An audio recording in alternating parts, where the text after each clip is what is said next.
السلام علیکم ورحمۃ اللہ وبرکاتہ۔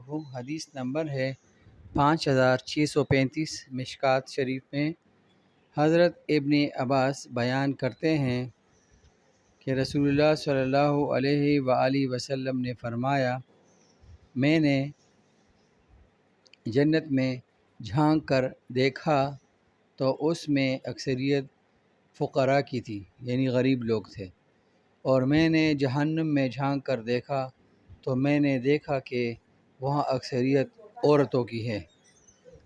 تو میرے ماؤں، بیٹیوں اور بہنوں، آپ سب سے گزارش ہے کہ آپ پہل تو محرم اور نامحرم کا جو فرق ہے وہ نہ مٹنے دیں۔ بازاروں میں مردوں سے چوڑیاں اپنے ہاتھوں میں نہ پہننے دیں، اپنے ہاتھوں پہ مہندی نہ لگوانے دیں۔ ہاں، اگر فیمیل ہیں تو ویل اینڈ گڈ۔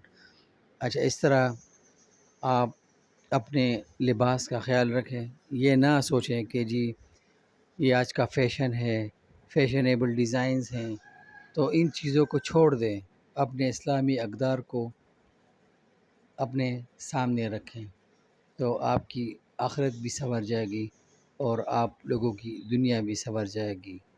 والسلام۔